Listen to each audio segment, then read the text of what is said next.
En Guinée, 2 opposants au président Alpha Condé ont été condamnés à 1 an de prison. Souleymane Condé et Youssouf Diabaté avaient appelé à manifester contre un 3e mandat du chef de l'État guinéen.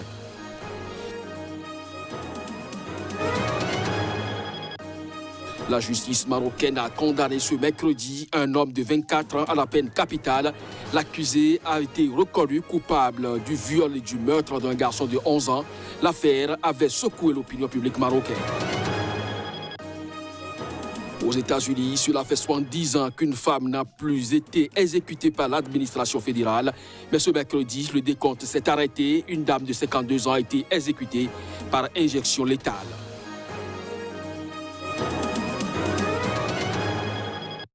C'est là les grands titres à développer au cours de cette édition. Bonjour à chacun, bonjour à tous et bienvenue en Guinée-Conakry. 2 opposants au président Alpha Condé ont été condamnés à 1 an de prison ferme. Souleymane Condé et Youssouf Diabaté sont membres du Front National pour la défense de la Constitution FNDC.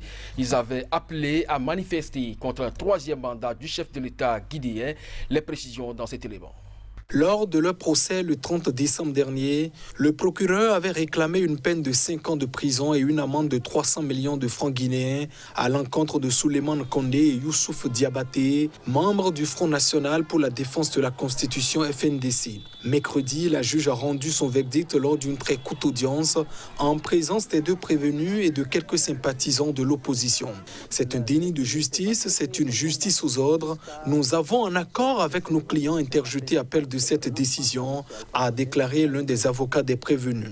Lundi, lors d'un autre procès, le parquet a réclamé 1 an de prison ferme contre une autre figure de l'opposition, Oumar Silla, alias Fonike Mangué, jugé pour trouble à l'ordre public. Le jugement est attendu ce jeudi. Le FNDC, coalition de partis, de sympathisants et d'organisations de la société civile, a mobilisé pendant des mois contre un 3e mandat controversé du président Condé. La contestation, plusieurs fois brutalement réprimée, a fait des dizaines de morts. Alpha Condé, âgé de 82 ans, a néanmoins été proclamé vainqueur dès le premier tour de la présidentielle le 18 octobre dernier.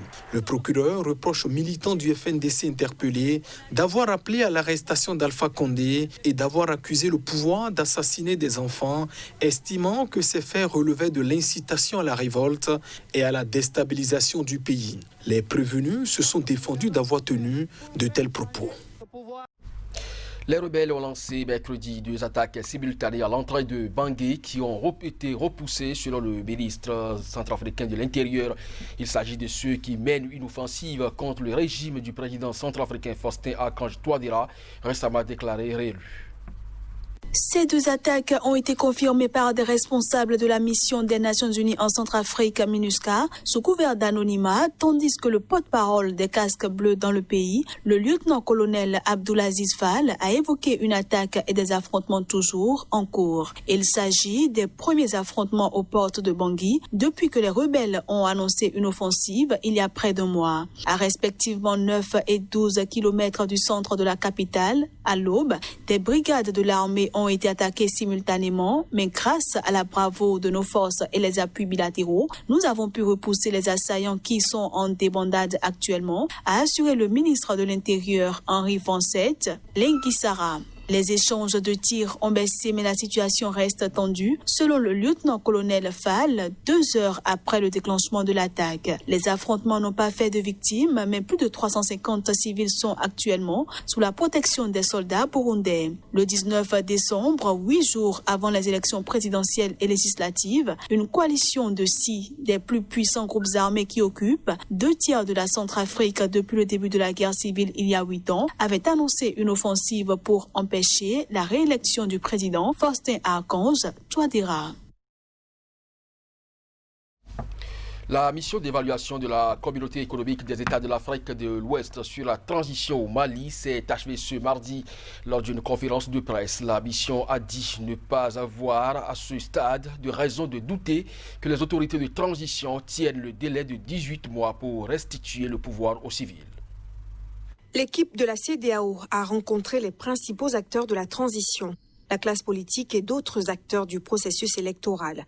Au cours d'une conférence de presse, la délégation de l'institution a salué l'installation de tous les organes de la transition, mais a notamment demandé plus d'inclusivité pour que la transition de 18 mois aboutissent à des élections générales transparentes.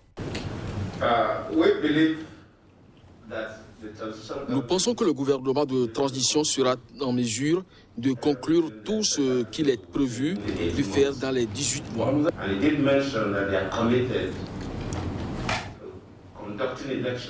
Ban Dao a mentionné qu'ils se sont engagés à organiser des élections avant la fin des 18 mois.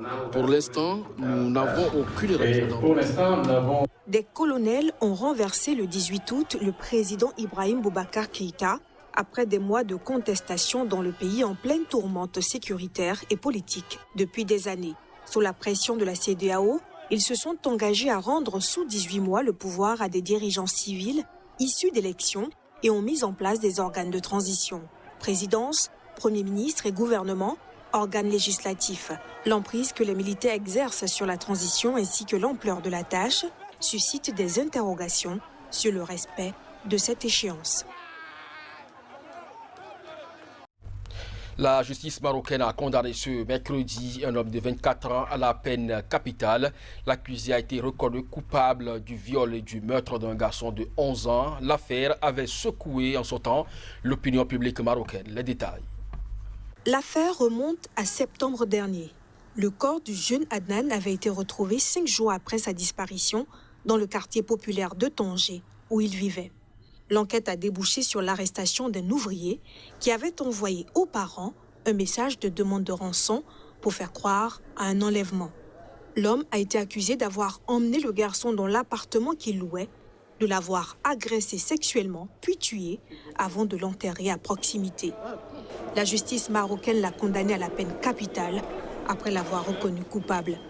Ses colocataires ont été condamnés mercredi à 4 mois de prison pour non-dénonciation de crime. La peine capitale est toujours en vigueur dans le royaume, mais n'est plus appliquée depuis 1993. Un total de 74 personnes condamnées à la peine de mort se trouvaient en prison fin 2020, selon le Conseil national des droits de l'homme. Les appels à exécution ressurgissent quand certaines affaires mobilisent l'opinion publique, comme celle du petit Adnan, qui avait suscité un débat national sur la question avec des pétitions demandant justice. L'affaire avait aussi relancé le débat sur la protection de l'enfance dans un pays régulièrement marqué par des affaires de pédophilie. Des ONG dénoncent depuis longtemps des condamnations qu'elles jugent trop clémentes, appelant à renforcer la lutte contre les prédateurs sexuels. Aux États-Unis, cela fait 70 ans qu'une femme n'a plus été exécutée par l'administration fédérale. Mais ce mercredi, le décompte s'est arrêté. Une dame de 52 ans a été exécutée par injection létale. Le récit des faits dans ce reportage. Lisa Montgomery, âgée de 52 ans, a été exécutée au pénitencier fédéral de Terre Haute dans l'Indiana, indique un communiqué du ministère de la Justice. La Cour suprême avait auparavant donné son feu vert à l'exécution dans la nuit, rejetant les ultimes recours des avocats de la condamnée, malgré le désaccord de 3 magistrats progressistes. Les faits remontent à 2004. Lisa Montgomery avait tué une femme enceinte de 8 mois afin de lui voler son fœtus. Dans l'incapacité d'avoir un nouvel enfant, elle avait repéré sa victime, une éleveuse de chiens sur Internet, et s'était présentée à son domicile dans le Missouri sous prétexte de lui acheter un terrier.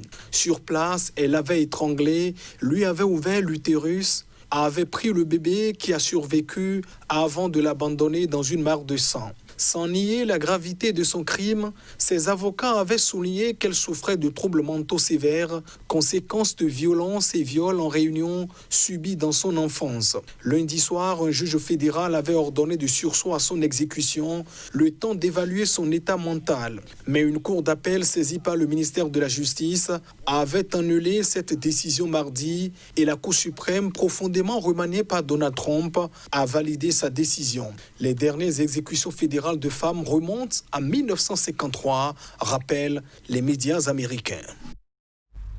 Le président ougandais Yoweri Museveni a réagi aux critiques internationales concernant la répression du gouvernement contre l'opposition et la fermeture du compte Facebook du parti au pouvoir. On les suit. J'ai fait campagne dans tout le pays en utilisant des méthodes indirectes, en organisant des réunions de dirigeants de 200 personnes maximum, où il y en avait plus de 200 séparés dans un même lieu.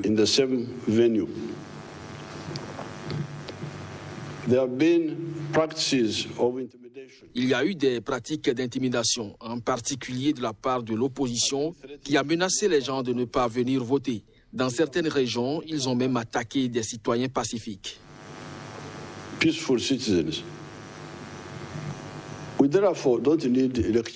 Nous n'avons donc pas besoin de sermonner qui que ce soit sur quoi que ce soit, car il n'y a rien que nous ne sachions pas.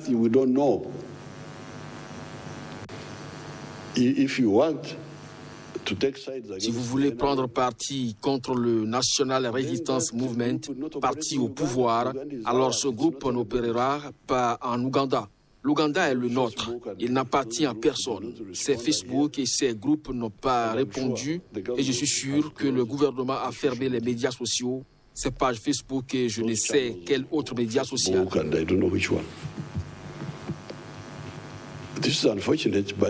C'est malheureux, mais c'est inévitable. Il n'y a pas moyen que quelqu'un vienne jouer avec notre pays pour décider de ce qui est bon et de ce qui est mauvais.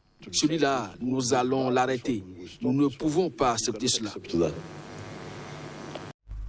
Faut-il le rappeler, ces Ougandais sont appelés aux urnes ce jeudi. À chacun et à tous, merci de nous avoir suivis. C'est la fin de cette édition. Bonne journée en compagnie des programmes de Sika. À très bientôt.